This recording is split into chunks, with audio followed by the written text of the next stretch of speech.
Yo, Paradox for JuanSource.com, and I'm going to be bringing you a train demo today, and this is going to be max rounds 15, going back to basics, going back to the way the game was meant to be played. Now this is going to be a 2-minute round demo, okay? The rounds are going to be 2 minutes instead of 1:45, so it's going to be a little longer. There's going to be a lot of downtime in between rounds. I'll do my best to talk through it, but, you know, cut me some slack. So let's get right into it.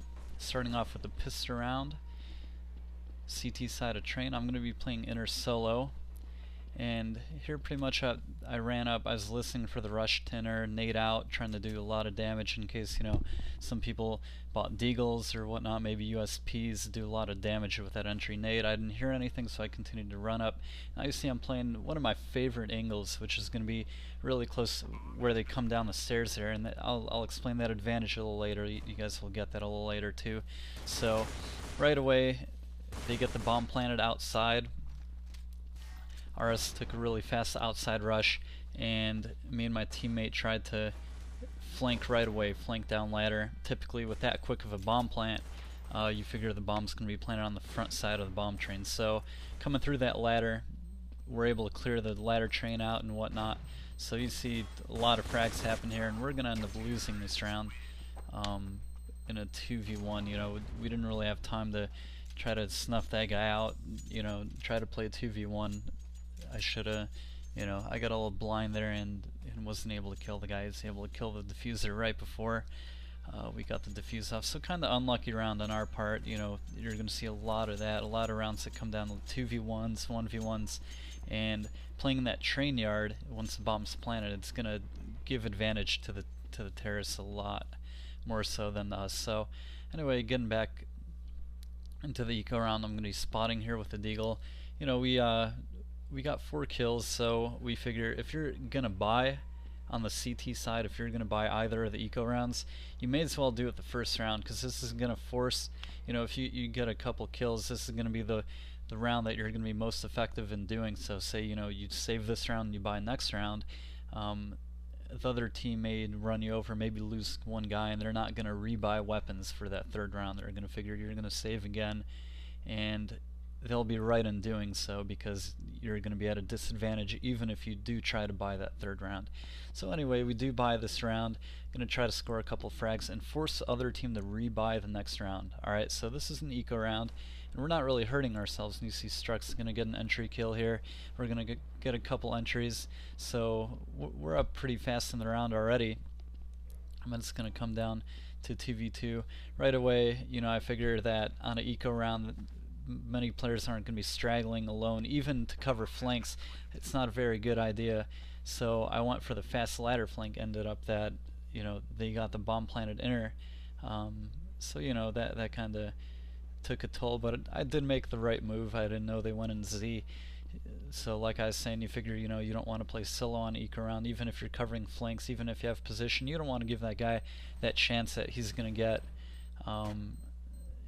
that kill on you and get the weapons. So this round we're gonna end up losing. We didn't have kits, and the bomb's planted open on train. Once that bomb sounds, really hard to locate that last player, even if there's only one alive.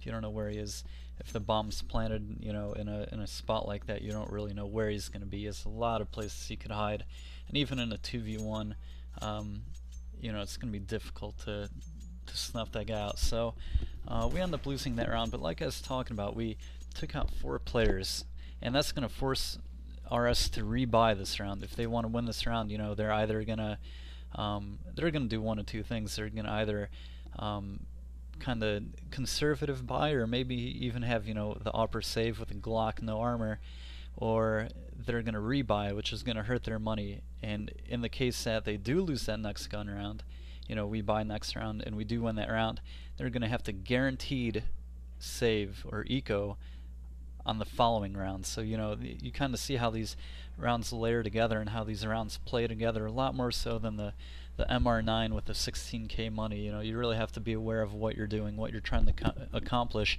and you're going to get a lot of free rounds that way. You know, you're going to force the other team to save that way and string rounds together that way by playing the money right and whatnot. So this third eco, this third round, rather second eco round, we're gonna full save. We bought last round, we bought deagles, most of us, and we're gonna save this round just to make sure we can have our ops next round and whatnot. You typically don't wanna deagle by 2 rounds on ecos, so this round's gonna play out. Ended up RS did kind of underbuy. They had a few USPs, they had deagles, maybe some full armor, so they were pretty underbought. So you saw the toll that took of our first eco round. We kind of evened the odds for the next round, and did hurt their money a little bit by forcing them to rebuy a few guns. So getting into the gun round, you saw how that pissed around, cost us the next 2. We did the most that we could out of it this round. I'm going to be playing solo inner on the gun round, so one of my favorite things to do, a lot of people don't expect, is op up close like I'm doing right here. And I'm playing an angle to not only spot the cross, but I could get that entry frag. If a guy tries to maybe peek down that ramp or run across, I'm going to be able to shoot him. And many people, many teams don't expect that. That's why I'm doing this. Normally, you'll have a player playing far back with op or spotting feet. You don't figure a player with an op to be posted that close. Turns out, RS takes an outside take this round, and I'm not really gonna get a lot done on inner. So I went from Z. I rotated back around the CT spawn here.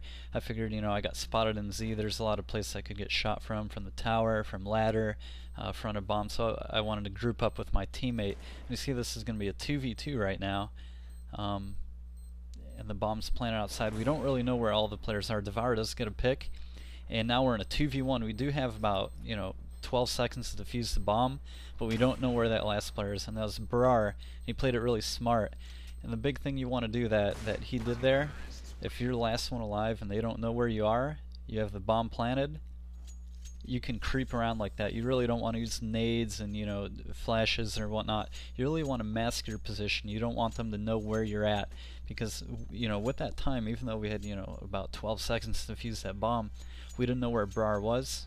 And I went for the defuse. He popped out, he killed me, and then he hit again, and that gave no time for Devour to go chase him and then get the defuse. Or he stayed alive long enough so that if Devour went for the defuse, he'd be able to take him out too. So that's really well played 1-on-2 by Brar. That's really what you want to do on this map. Once you get that plant down, is play that yard. You have so many spots you can play. Just don't give away your position. Wait for that diffuser, and get that diffuser down, and then hide again. Buy a lot of time that way, so you can win rounds. 2v4, 1v3, 1v2. By utilizing that concept. So this is going to be another eco round. You see how that, kind of typical play out with the money happen, where we lose pistol, we have to save the next 2 on CT. We buy in the 4th round, which is going to be a standard gun round, and then we lost that round, so we automatically have to save again on the 5th. And especially on a map like Train, once you start losing rounds consecutively, every round you get 300 more money per player. But on a map like Train, you figure you want to have at least 1 op. I mean, typically at least 2 ops. So you're gonna have to save at least once on that 5th round. Some other maps, say Inferno, say Dust 2, you might be able to buy that 5th round, even though I don't really recommend it. But on a map like Train that's pretty op heavy, you're not going to be able to. Even the 6th round where we buy, you notice we have a lot of Colts. I'm playing a Colt. I don't even know if we have any ops, so sometimes you may even have to double save after that first gun round. So anyway, this round I played upper. That smoke I used was to give me a lane to exit. Had the team rush, so I'm pushing that upper. I know these guys bunny hop. In the case that they get to that upper really quickly, and say I get a pick, and then the other team tries to chase me down, that smoke's going to cover me from anybody running down the lower ramp or anybody chasing me. So that's kind of giving me an exit lane that I wouldn't have otherwise. That's pretty interesting use for a smoke. So this round was another outside hit. I was kind of careful in flanking ladder. I wanted to make sure that that bomb was spotted outside, and in fact we did spot the bomb outside, and I was able to flank ladder kind of late, and RS wasn't wasn't looking for that flank at that point. So that's a big whiff right there on my part. And what I want to mention about that, that shot right there on the alley, is that once I missed once, missed twice, I started spraying, and that's a matter of one mistake leading to another. You definitely don't want to spray long range on this map. So just a little thing for you there in my own mistakes. So this round, you see me using that smoke early on to this lower ramp, and this is going to help me a lot here because I could spot that rush early on, and I guess I really should have stayed there. I got that entry kill, saw a guy go upper, and at this point, you know, with them coming out upper, that probably wasn't the best place to go where I went. I thought I'd be kind of covered and get to the other side of the train and play lower a little better, but if I stay in that smoke with the other team coming down that ramp, it'd be still pretty difficult for them to see me, and they have, you know, their broken bot or full saving, so that probably would have been the optimal move to make. On typical gun rounds though, I'm used to playing that smoke, you know, spotting, maybe trying to get an entry and fall back. Again, to say something like AK armor or, you know, AKs and ops, I would want to fall back quicker, so I wasn't too sure that they'd eco, and that kind of cost me there. So anyway, I did get the early spot. The main thing on inner is that you get that early call off, you get your rotators in the Z, and your team ready to retake. So this round you see me use that smoke again, and I'm going to get a little tricky here. I'm going to go to upper. I figure, you know, if somebody spots that smoke, they may think I'm playing there. Nothing comes to inner though, so I'm going to push up through this lane, maybe a little risky, and you know what happened right there, that guy bunny hopping out, I figure that's just a stupid thing to happen. I mean, I'm playing the right spot, and kind of going back to that spot on pissed around where I was playing. I'm playing kind of close to that stairs. That's an angle where you're gonna fight the other player moving forward, and that's usually the optimal place you want to fight. You don't want to fight somebody strafing side to side, because you figure getting down to real fundamentals here. If you figure that the way your keyboard's laid out, you know, WASD, arrow keys, whatever, you're going to have a finger on each of the strafe keys, and then you only have one finger on your up and down key. It's going to be a longer reaction to try to stop your movement going while you're moving forward.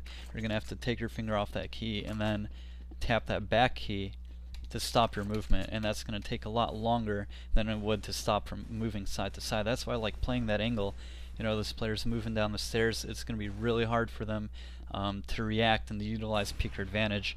Unfortunately, that guy randomly bunny hopped out and got the shot on me. That's about, you know, 1 in 50 chance it's going to happen, but nonetheless, you know, I played it right. It's a good spot to play regardless. So so that's the reason I did that. So this round was a wipe outside pretty much. I didn't flank ladder too fast.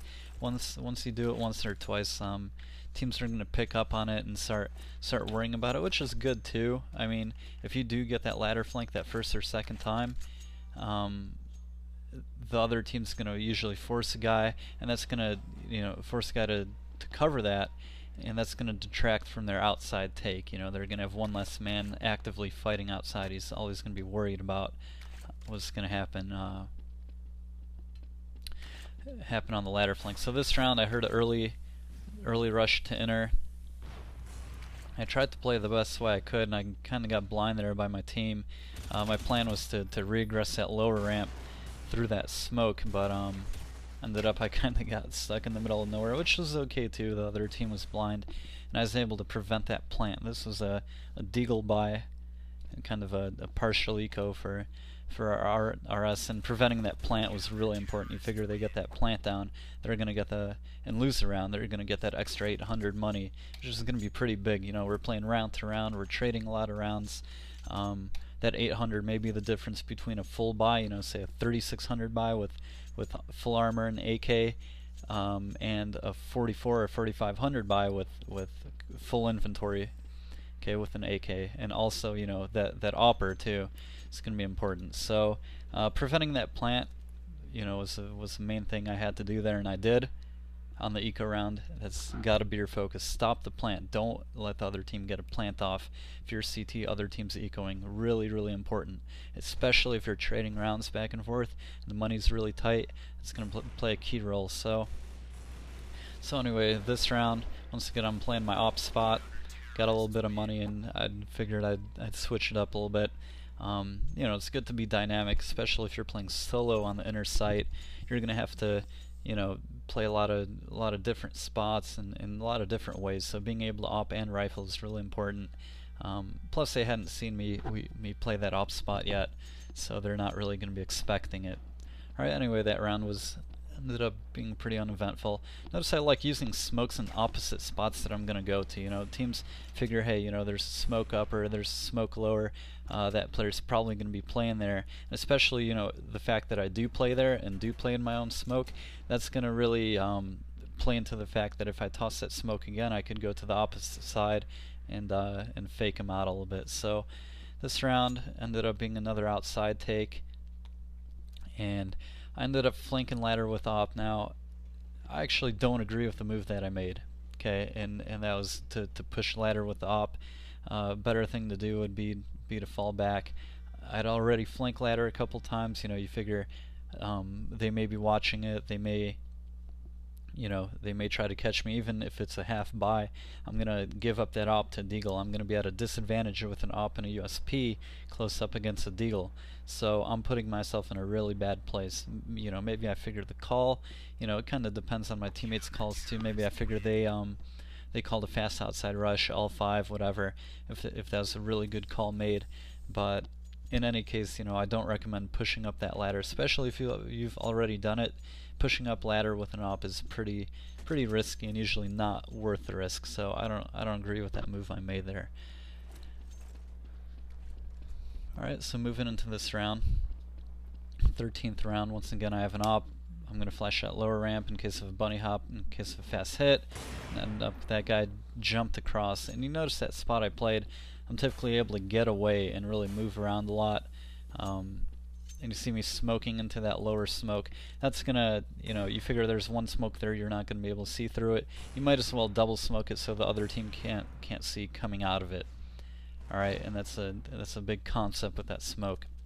And back in the day, right here, this is pretty innovative too. A lot of people didn't know about that whole idea of the double smoke and the single smoke. You know, and kind of how that works. So ends up this round, I'm gonna get picked, peeking that upper ramp. You know, that's a simple matter of shot hitting. And I played that inner correctly. I got to fall back. I was playing that upper ramp, and as a CT, you do have the advantage.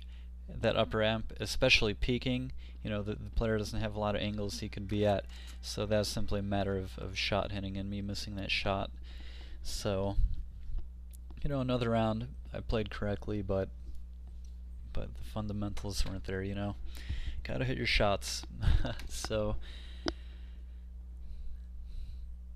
anyway, with a lot of round time like this too, it's gonna be really difficult for you to stop a sight take, you know, as opposed to 120. You know, you could kind of time your double smokes, and that's the big thing with 120 round time, is you could kind of stream your flashes, you know, say around 55 or 50 seconds you double smoke, and then you do, you know, flashes, you know, one at a time. Say by another 15-20 seconds, by that time the other team has about 20-25 seconds to execute on a sight, and you figure they're not going to fake at that point. So you could, with that short round time, you're able to use your nades that way. With you know, 145 round time, even 2-minute round time, you're not really going to be able to use that same idea. So this round, I bought an op, and I figured, you know, I hadn't peeked that upper yet with an op. Once again, didn't get the peek down. You know, you figure you have peeker advantage. The guy's right out there for me. I didn't get the kill. So that was another matter of shot hitting and getting that shot in. So, you know, I think I made the right play. The big thing about that upper is that you really have to be careful about being exposed to that upper side, to the guy all the way up on the platform, maybe waiting for you to peek. So you kind of want to peek a fine angle. You don't want to peek all the way out on those stairs. You want to peek maybe about halfway. You want to figure out an angle for yourself, get a feel for that, so you're not peeking all the way out. You really don't want to peek that upper side ever. I'm not a big fan of doing that. At that point, you're exposed to two angles. You know, say the guy comes down the stairs and peeks, or even the guy up top. You know, you can only see his head. You're going to be at a disadvantage peeking that guy. So I don't recommend peeking all the way out. Alright, anyway, moving to this last round. Switch back to the rifle, maybe for money, maybe for the fact that I was getting owned with the op. You know, it could be either way. But so I slow flank ladder this round. You know, maybe that I don't really agree with that nade there. You know, even if I didn't hit the guy, or even if the guy was in ladder room, he could easily strafe that nade. You know, strafe out of that ladder room, and at that point he knows I'm coming. So I crept the whole way, and then I gave away that I was coming. So that nade was not, you know, not a good idea. Anyway, so this round goes into 2v1, and I know the guy's by tower, so I'm going to stay back. Big thing in 2v1, especially on train, where you're typically going to be split in two different spots. You know, like you see my teammates at the back of bomb train, and I'm at the ladder train. It's really easy to get split up and open yourself to get picked one by one. So you really want to work together and make sure, you know, find the way for that one player to fight both of you at the same time. You know, it may be easier for you to do that if you're grouped up. You know, say you have two guys in one spot, you can coordinate that a lot better. But especially on a map like train, you know, with that ladder flank there, and you may not be in the same spot all the time. Even if you are in a 2v1 and you are in a 3v1, you guys may be really spread. So you gotta coordinate a way where you're gonna be playing together and be playing as a team, because you definitely don't want to turn that 1v2 or 1v3 into a couple 1v1s and give that guy a good chance to win the round. So yeah, it's definitely something to work on this map, and especially the yard being so big. I recommend having train names, you know, individual names for every train, so you can get that call off. And that's, you know, that may seem kind of difficult, may seem really fundamental, but you know, you got to get your fundamentals down. You got to get those things down, because if you know where the player is and you can't communicate that, that's going to be a big disadvantage. That's going to cripple you a lot. So, you know, having and practicing those names, really having them down, so that you go into the match and you know you don't have to think about, you know, what that train name is. You don't have to think about that middle 5 train, you know, whatever it's called for you. You don't have to think about that call. You see the guy and you make that call instantly, and that may be the difference. You know, that 1 or 2 seconds between making that call may be the difference between you winning that 2-on-1 and losing that 2-on-1, losing that round. And you know, in you know, max rounds 15, you lose one round, and that, you know, can lead to another round loss. That may lead to an eco. That may, you know, lead to some momentum, and you know, the one round can easily turn into 2 or 3. So, you know, those little things, especially in this MR15, are going to be huge for you. So get those train names down, get your spot names down, and definitely have those down to T. So starting out for T-side pistol, this is going to be a pretty big round, because we've lost CT pistol. We actually lost the first half, 7-8, I believe. So did the typical inner rush. Most teams with 1:45 round time aren't going to pre-nade lower for the rush, so we went straight down that lower ramp, got that bomb down fast, and forced the other team to fight us. You know, we stayed in a group, pretty textbook play on T-side pistol. Even though, you know, this round isn't going to work out for us, we got retaken.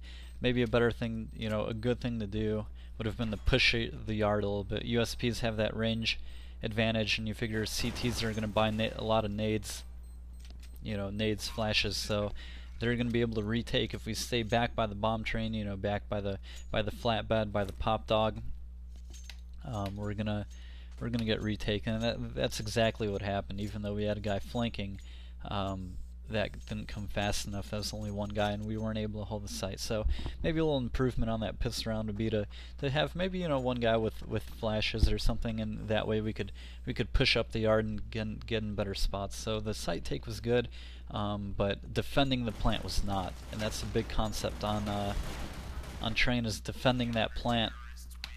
You know, being able to defend that plant, using the yard, using that whole train yard to your advantage, and buying a lot of time that way. Like I was talking about in the 1v2s, you also want to do that on a team level. You know, say you have a 4-on-5, one or two guys can maybe get a trade, buy a lot of time, and then by that time it turns into 2-on-2, and you know, you have the advantage with that whole train yard, and being able to move in and out of that plant with the bomb down. You have a big advantage.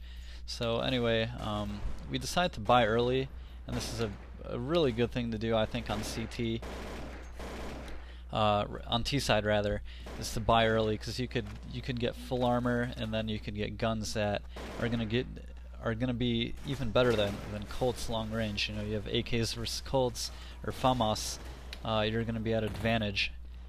Especially against MP5s and stuff like that. You know, say the other team, like you saw Simp there with an MP5, a long range map like Train, AK is gonna demolish that. So you're gonna be at a big advantage if you early buy. The main thing is, if you do decide to early buy, you typically are gonna want to save on the second round. You know, don't buy deagles. Don't try to mess their money up. Maybe save and go for a full buy third round. Now the thing you have to be careful about is if a player saves and tries to buy an op on the third round. That's the only thing that you're going to run into that's going to be a problem.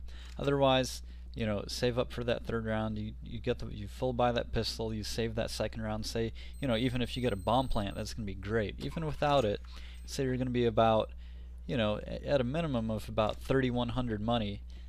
You want to buy full armor first. You want to make sure you have full armor, you know, head armor, body armor, and then you either buy a Galil. Some people are going to be able to buy AKs. You know, say you get 1 or 2 kills, you're going to have plus 600, 3,700 money, and you're going to be able to buy full armor, AK, and a flash, and that's all you're really going to need. You're not going to need a lot of nades and whatnot. You know, you're already at advantage with the AK, and it turned out, you know, we got that round because of that. We bought with the AKs. Could have been a little better. Turned into 1v1, and Struck was able to win that with the AK. You know, he got that bomb planted inner, and that was the key. He gained a big advantage doing that. So that early buy ended up paying off pretty big for us this round. We're going to go with a fast outside, figuring they're going to eco. And what you saw right there, us taking out that alley guy, trying to go to alley, is going to be the name of the game. Alright, for our T side. And this is a big teamwork based map on CT. You really have to, you know, if one side of the map falls apart, say, you know, you let the other team get out middle, then your alley is going to be a lot harder to cover. As you saw, you know, they didn't have any middle presence. Granted, you know, it's an eco round, but RS didn't really have any middle presence, in that alley guy that tried to go in the alley got cut down from the side. So if you really have to be able to coordinate, if you're playing close on middle, if you're playing if you're containing that middle and ladder, then that alley guy is going to be able to peek down it and play that way.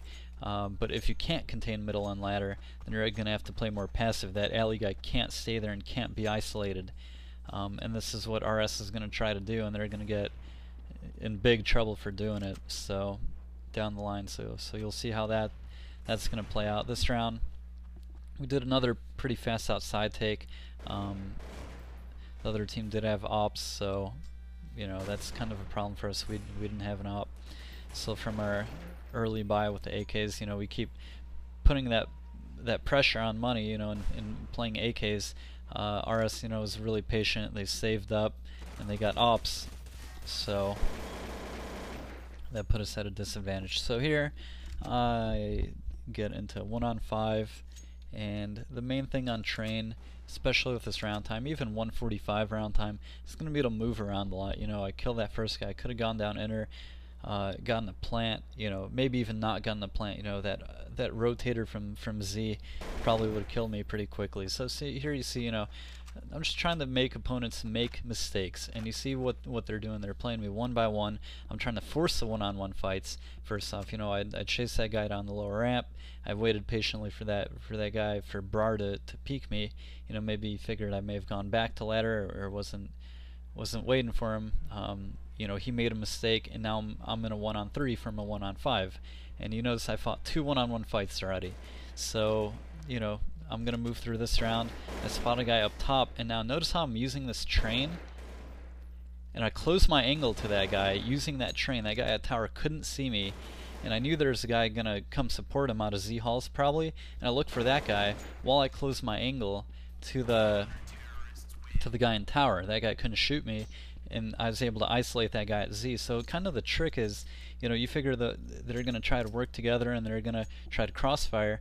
You got to use your environment, and whatever that may be. You know, I use that train as cover. I use that train to close my angle off to that guy to kill the guy that's going to come support him. That's just thinking ahead, knowing kind of how your opponents are going to react. So I took care of the guy helping, and then I knew where the other guy was, so I was able to take care of him as well. And if you saw 1-on-5 turn into a 1-on-1, and then I didn't expect that last guy to be behind the bomb train, and I got shot by him. But you know, 2 points for effort there, 1v5 and the 1v1. You know, give me some credit. So yeah, just really kind of simple. You know, if you think about it, simple concepts, but they're really important that way too. You know, you figure your opponents are going to react a certain way, and you're able to play off of that. And right there, what happened was a fundamental mistake, and my pulling a nade out right before, you know, with the opponent being really close. So, you know, use your nades as sort of a secondary. Don't rely on your nades, and don't say, hey, I see a guy, I'm going to pull my nade out and try to get some entry damage. That's probably the biggest mistake I've seen myself make, as well as a lot of other people make, is pulling the nade out at the wrong time. And I like to catch people with their nades out, you know, maybe catch them off guard. Once you get that first contact, most people's instinct is to pull a nade out and try to get some entry damage, because they figure, hey, you're going to kind of try to reset for your second shot and whatnot. But instead, you go straight out and you catch them with the nade out, and that's probably the stupidest way you could die, is having your nade pulled out while the other guy's rushing you. Stupidest way you could die in this game. Absolute stupidest. So figure, I mean, if you're gonna keep your gun out, I mean, I'm gonna make it that simple. I'm not even gonna explain it more than that. Keep your gun out unless you can get a safe nade off. Stop relying on your nades so much. You know, use them in the strat when you have to use them. You know, use them maybe when you know you're safe to use them and when they're gonna benefit you. But you know, for the most part, keep your gun out. Keep your gun out. That's when you're going to kill the other guy. You may get that guy blind, you may nade that guy, but it's better to kill him. And it's better to avoid that risk of him rushing you and killing you. So keep your gun out. Alright, simple fact and matter. Alright, so anyway, this was another eco round for RS, and you notice most of these rounds we've played so far have been save rounds. You know, we played the pistol, and then we had to save second round. That's one save round. Third round we early bought. That should have been save round, but we early bought. Fourth round was the save round for RS. Fifth round they saved as well because they wanted to get ops. So you know, you figure 3 or 4 rounds were save rounds already. And this is another round where we get that early pick on the alley guy. Granted, it's another eco. You know, talking about eco rounds. You know, this was another eco, but we got out mid early and we got that guy trying to get in the alley, and that's, you know, the name of the game right now. That's a big thing that you can exploit if the other team doesn't really pressure middle enough, doesn't put enough, you know, whether it be pre-flashes or you know, putting an op on it, or you know, getting those cults set up really close. If you could pressure middle and ladder at the same time, you're going to open up your alley. Okay, and that's going to be a big concept here on T side, is being able to put a lot of pressure. And you notice we're going to, you know, heavy down ladder a lot, heavy middle, you know, sending guys out middle, and then we'll switch it up and send heavy ladder. And so you see this round, we just got out into the yard and hit our shots, and that's all, you know, all is about. We caught them kind of split up. We put a lot of pressure, and they weren't able to respond to it. You know, the guy playing ladder got picked off by 3 guys coming ladder. That mid guy wasn't able to respond and help him out, and we isolated him. And then we took out the middle guy. Then, you know, we got the alley guy, and we let our alley guys come out. So you kind of notice how this all has a domino effect. If you really put a lot of pressure on one spot and you're able to get out into the yard, especially with MR15, you know, this isn't 16K anymore. This isn't, hey, we're buying 3 ops. All right, we lose the round, we're going to buy 3 ops again. This is, you have maybe 1 or 2 ops maximum, especially in a close game like this. You know, you're not going to want to, you know, save 2 rounds only to buy 1 round and then have no money, so you have to save 2 more. You know, so these teams, and everyone's going to be a lot more conservative with their money. They're not going to have all these ops, they're not going to have all this money, and you're going to be able to run teams over like that. You're going to be able to play against 1 or 2 ops, and you're going to be able to explode 3 guys out of ladder, 3 guys out of mid, even with the rifles, and fight that long range battle and overwhelm people trying to play close. So it's all a matter of playing the money right and playing, you know, playing the game fundamentally correct. Alright, so this round we switched it up a little bit. It was another eco round for ours, so count another one. Count another eco round to that. You know, we just won the last round. The round before that was a save round. Then we won that next round, which was a previous gun round, and now this is another eco. So you figure pretty much every other round is a save round almost, especially on train. I mean, you know, RS isn't able to hold our outside with the rifles. You know, we're running them over, so we're forcing them to do 1 of 2 things. We're forcing them to double save so they can op enough, and that's going to pretty much give us a free round, or we're forcing them to sort of broken by it and to be uncomfortable with their money, and you know, that's another disadvantage. You know, it's either way, and if they lose that round they have to save another one. So you know, this is the way you string rounds together in MR15. You keep constant pressure on your opponent. You understand what money they're going to have. You understand you know, how they're going to be able to play, and you could use optimal tactics to fight that, you know, simply based off the money situation and what it should be. So, you know, I was talking about this a lot compared to MR9.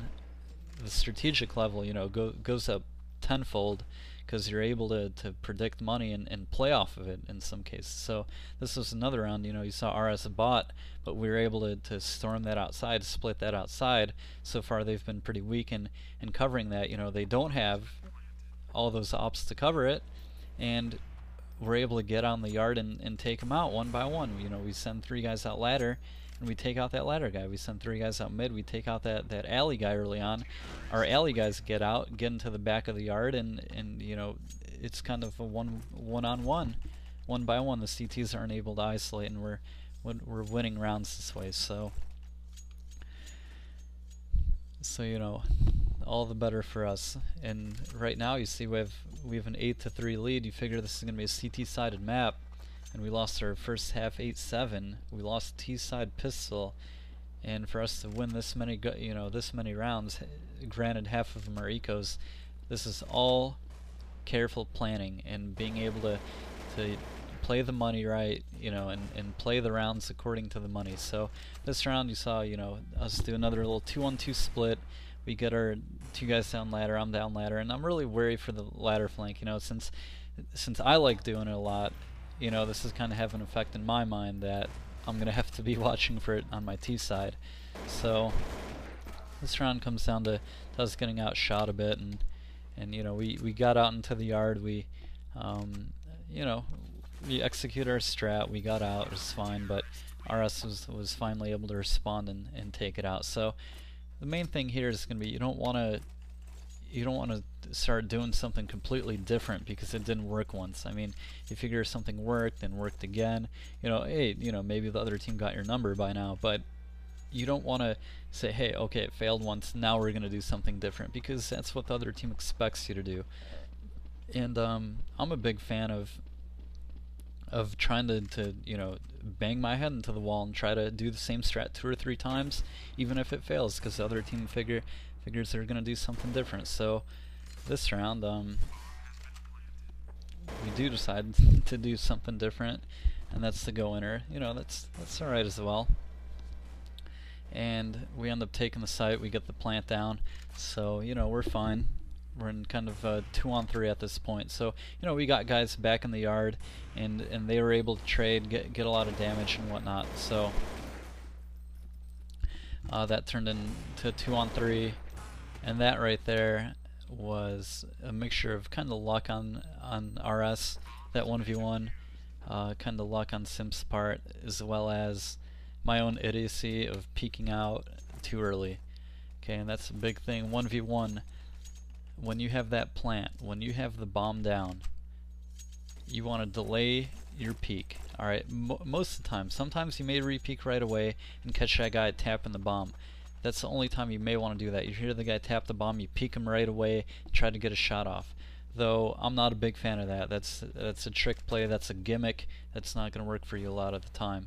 So typically what you want to do, especially with that timer ticking down, say, you know, 10, 12 seconds on the clock, you're gonna want to peek late.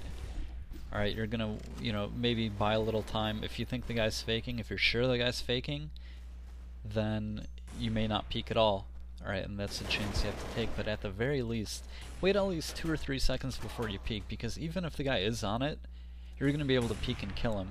And at the very least, you kind of want to get your technique down so you could quick peek him and, you know, maybe get a shot off. You really want to balance it to the point so you could quick peek, and if the guy is off the bomb and takes a shot, he's not going to kill you. So you want to maybe, you know, peek your shoulder out a little bit and, you know, see if the guy's on the bomb. If he's not shooting at you, and if he looks like he's locking it, that way you can, you know, peek out again and try to kill the guy.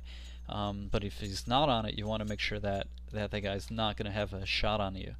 Alright, so you kind of want to work on that technique, and it's going to be so crucial in 1v1s, being able to win rounds that way, and being able to kind of work that guy off the bomb, know when he's defusing, and knowing when to peek, you know, having the optimal time to peek. You know, this is going to be really important. So this round we work into heavy alley. I haven't really been working alley a lot, and I noticed that guy was playing a FAMAS on the barrel, so I call, alright, hey, they're weak at alley. They've been playing it pretty conservative because we've been taking heavy out ladder and mid, so we send 3 alley this round, and it ends up working out. You know, we get our one guy out middle and ladder, and they're able to catch people rotating the alley trying to cover it. You know, the alley guys really want to isolate us in there. Once we get out, their whole defense kind of falls apart. So anyway, this round, you know, a lot of trades, ends up going into 2v1.